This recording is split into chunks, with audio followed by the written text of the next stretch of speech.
你给我老实待着。江澄恶狠狠地说，过2天再带你出门夜猎。我还能出门夜猎吗？金陵惊喜，我亲自带你去。还有我。金子轩道，你伤好了吗？金子轩3日前在一次夜猎中不慎受伤，现在右臂仍使不上力。魏无羡不只是你们的亲人。金子轩道，他是我的客人，迟到了12年。江澄发出一声意味不明的笑声，用力合上门。金陵在周边给蓝思追写信，他自然是不敢说太多的，但有些话不说出去，他憋得难受，含含糊糊讲了一片，又重点夸大了自己的功绩，换来信哥把信寄了出去。蓝思追虽姓蓝，却是温家人。当年夷陵老祖魏无羡身死穷奇道，4大家族派出代表上了乱葬岗，未能看到预料中的温氏余党，只是一群聚居在破房子里的老幼妇孺，大多都不是仙门人士。赤峰尊聂明觉刚正不阿，却并非完全不明事理。在蓝江2家劝阻之下，温氏余孽全部迁往岐山就职软禁，而最小的孩子阿苑被温情秘密交给蓝家，从此改姓为蓝，次字思追。回信隔日便道，蓝思追先是恭喜了金陵此次的大丰收，接着又说他在藏书阁里查过，这可能是一种叫做银灵仙的东西，寄居在银灵里，并非器灵，却是小仙。还是个仙子呢？金陵笑出声。真正的仙子从门外探头探脑地溜进来，蹭了蹭他的小腿，打了个哈欠，窝到小窝里不动了。金陵眨眨眼，看着手中的银铃，半晌，他把银铃放在仙子的头边。仙子的鼻息正冲着银铃的一侧，一个大仙子，一个小仙子。金陵觉得好笑，不知道是不是错觉，他隐约看见银铃轻轻颤抖着，大概是很开心吧。金陵想，谁不喜欢狗呢？哥哥，他茫然无措地向他走来，留下一串鲜红的脚印。完，江澄皱着眉，翻看地上码得整整齐齐的尸体。这些尸体保存得很差劲，有些刚刚才挖出来，清一色的损伤颇大，体格不算健壮，神色并没有惯常见鬼的惊惧，反倒带着些莫名的乞求。金陵捏着鼻子恶心的想吐，走时也有臭气，但有怨气加持后，臭气便会有所收敛。这些尸体没有尸变，最早的那具已经腐烂颇多，隐约还能看见在皮下行走的腐虫。仔细看看。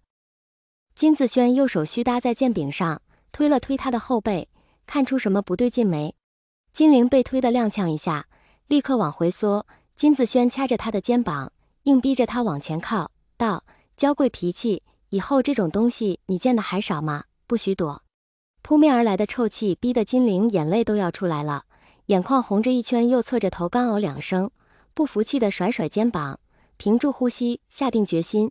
金子轩却叹下一口气，微微俯下身与他平视。他伸出左手捏住金陵的手腕，一股微弱的灵力顺着灵脉游走到金陵额前点着朱砂的位置。金陵额前一阵刺痛，没忍住叫出声来，待那点微弱的麻意散去，一直萦绕身边的那股臭气似乎也散去了。会了吗？金子轩直起身，波澜不惊地问道。这么简单？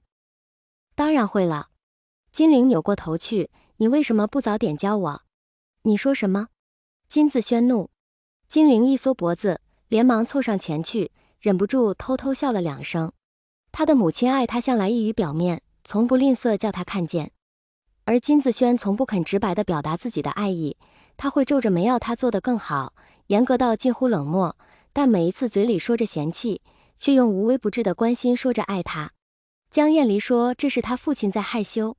金陵不知道父母间发生过什么，但每一次母亲提及这一点，金子轩总会难得慌乱的要江燕离不要再说下去。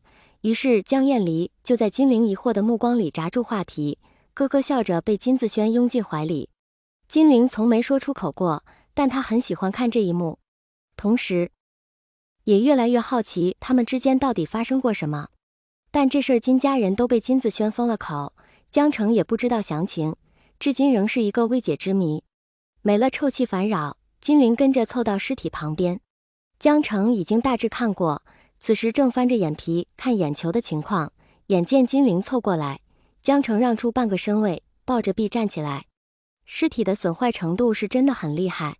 金陵看了许久，也没找到致命伤，但每一处伤口看起来都像是被什么东西狠狠砸过似的，受力不均。按理说，如此疼痛的死法，神情不应该像这样，只是微微的惊恐。金灵格着手帕掐着尸体的手腕，腕部光滑，倒是没有什么伤。他眯起眼睛，在凌厉的感召下，这几具尸体上残留的鬼气也淡得很，仿佛已经死去多日似的。但最新的一具尸体理应是昨晚刚刚死去。他叹了一口气，泄气般的站起来，对江城摇摇头。看出什么了？江城问道。鬼气不重，看不到致命伤，感觉像被砸死的，但看神情又不像。金灵如实道。江城冷哼一声，把目光投向一边的家主，